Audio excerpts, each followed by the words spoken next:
prima, hostem repellas longius, pacemque dolus protinus, ductore sit te previo, videmus omne noxium. Halaulah musuh umatmu, berilah kami damaimu, agar dengan tuntunanmu kami hindarkan yang jahat. In nomine Patris et Filii et Spiritus Sancti. Amen. Dominus vobiscum. Et cum spiritu tuo.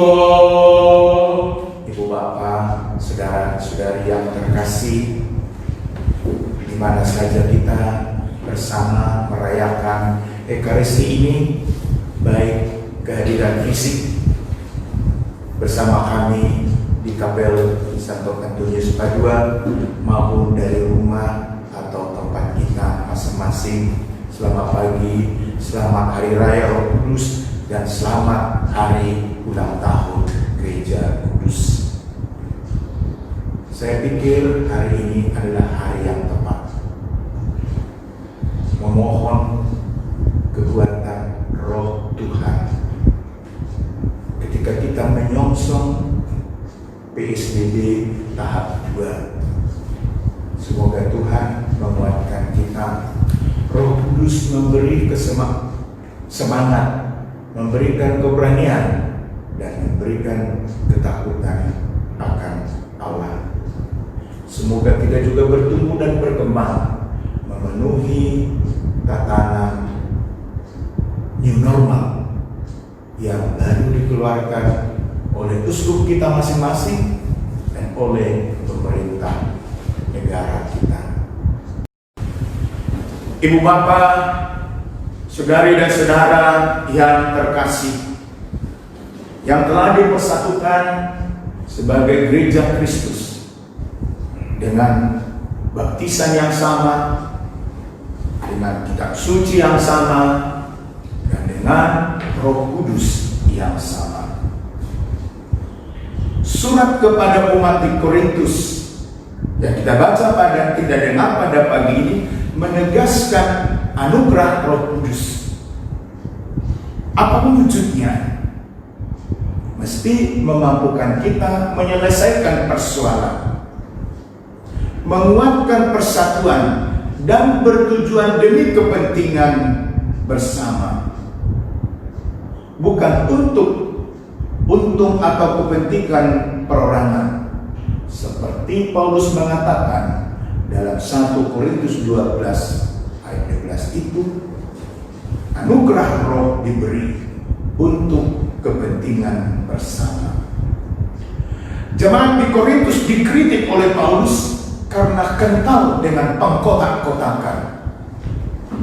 Pada bab 1 surat yang sama ini, Paulus menegur umat-umat di Korintus dan berkata, kamu masing-masing berkata, aku dari golongan Paulus, atau aku dari golongan Apolos, atau aku dari golongan Kefas, atau aku dari golongan Kristus. Roh Kudus memajukan kasih, damai, dan kesatuan dengan mengatasi hambatan dan persoalan-persoalan yang ada. Pengalaman tentang bahasa-bahasa gaib atau kerap juga sekarang diulangi teman-teman dengan bahasa-bahasa roh yang kita dengar dalam Kisah Rasul bab 2 hari ini merujuk kepada peristiwa Menara Babel. Ketika di Menara Babel, orang tidak mengerti satu sama lain, sehingga rencana simbol kesombongan manusia menandingi Tuhan gagal berantakan. Menara Babel gagal dibangun karena orang tidak saling mengerti, walau bahasa yang mereka gunakan adalah bahasa yang sama. mereka pecah, kongsi, dan berselisih. Pada pesta Pentakosta, pada saat turunnya Roh Kudus, sebagaimana kita dengarkan dalam bacaan ke-1 dari Kisah Rasul bab 2, orang-orang dekat rumah itu saling mengerti walaupun menggunakan bahasa yang berbeda. Di Babel, bahasa mencerai-beraikan. Di dekat senakulum, ruang atas itu, bahasa menyatukan. Roh Kudus yang turun pada hari raya Pentakosta dan setiap sakramen Krisma dirayakan, memberikan dan memperolehkan anugerah saling mengerti, saling bersaudara, bersatu dan berdamai. Soal selesai, problem solved, dan hati bergelora. Maka ketika Roh Kudus turun dan berdiam serta berkarya di hati kita, ibu bapak, saudara-saudara, mestinya kita pasti hidup saling mengerti, saling mengampuni, berdamai, dan bersatu. Itu terjadi ketika bahasa menjadi bahasa cinta, bahasa yang saling membebaskan. Kurnia Roh Kudus adalah gerakan antara Bapa dan Putra demi manusia. Dalam Injil hari ini, Yesus kita dengar bersabda, damai sejahtera bagi kamu. Sama seperti Bapa mengutus aku, demikian juga sekarang aku mengutus kamu. Dan sesudah berkata demikian, ia mengembusi mereka dan berkata, terimalah Roh Kudus. Maka dalam peristiwa Pentakosta, dan setiap kali Tuhan mencurahkan Roh Kudus-Nya pada peristiwa-peristiwa yang Dia sendiri rencanakan dan kehendaki, janji itu terpenuhi. Dan hari ini kita ingin memohon supaya janji Tuhan itu juga menjadi kenyataan, terjadi dalam diri kita masing-masing. Setiap kali Roh Kudus turun dan memenuhi hati kita, soal selesai, hati bergelora, maka anugerah besar seperti itu kita akan peroleh ketika satu, ketika kita pun menanti di ruang atas. Dalam bab 2 hari ini Kisah Rasul disebut di satu ruangan, tetapi dalam bab 1 disebut mereka kembali ke ruang atas. Setelah Yesus naik ke surga dengan segala macam perasaan cemas dan kecut hati, Petrus, para rasul bersama Bunda Maria menurut tradisi menunggu arahan Tuhan di ruang atas. Ruang atas adalah ruang yang 10 hari sebelumnya dipakai sebagai tempat perpisahan dengan Yesus. Dipakai 40 hari lebih jauh lagi sebagai ruang perjamuan malam terakhir. Ruang yang sama itu menjadi ruang pembaharuan yang menyajikan ajakan dan nuansa bertransformasi dari takut menjadi berani, dari ogah menjadi peduli. Ibu bapak, saudara-saudari yang terkasih, saya mencoba memberanikan diri untuk menyampaikan bahwa PSBB tahap kedua ini bagi kita pun bagaikan ruang atas, tempat, wadah dan sarana menunggu amanat dan petunjuk. Tak mungkin kita terus-terus bersembunyi seperti ibu dari Simalungun itu menyanyikan dengan lagu Karo atau Simalungun. Sudah sebulan kami bersembunyi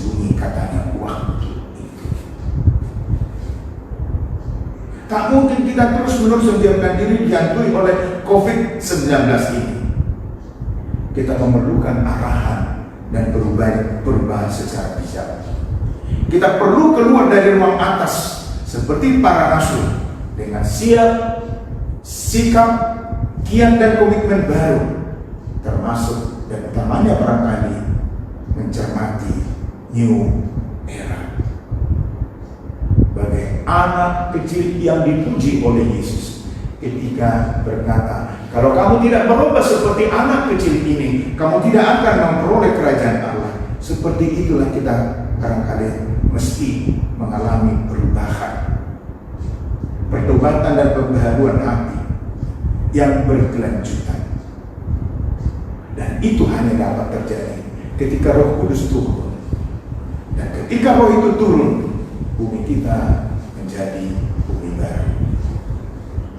Itu yang pertama dan barangkali yang paling besar. Yang kedua adalah diksi yang memberi semangat dan mengurangi ketegangan. Bersama-sama entah dimanapun, lewat jalan, menghampiri mall dan lain-lain, barangkali kita mesti saling menolong dengan diksi yang memberi semangat dan mengurangi ketegangan. Yesus memberangkatkan para muridnya untuk merasuk dengan ujaran ini. Kalau kamu memasuki suatu rumah, katakanlah lebih dahulu, damai sejahtera bagi rumah ini. Dan itu rupanya menjadi trademark bagi pelayanannya, bagi hidupnya. Sebab ketika Yesus bangkit, dia memperkenalkan diri kepada murid-muridnya dan rasul-rasul dengan ucapan yang sama, damai sejahtera bagi kamu. Dan ketika dia hendak berpisah dengan mereka, dia berkata, terimalah Roh Kudus. Jikalau kamu mengampuni dosa orang, dosanya diampuni. Dan jikalau kamu menyatakan dosa orang tetap ada, dosanya tetap ada.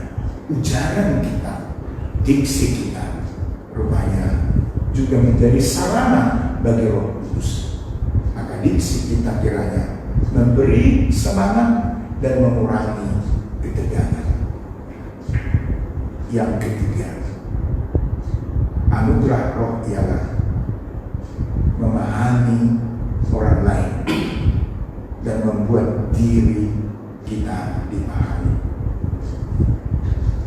Ketegangan kita di dalam keluarga, di dalam masyarakat, termasuk juga di dalam komunitas kita, terjadi karena kita tempo-tempo gagal paham. Kita cenderung menuntut orang lain memahami kita.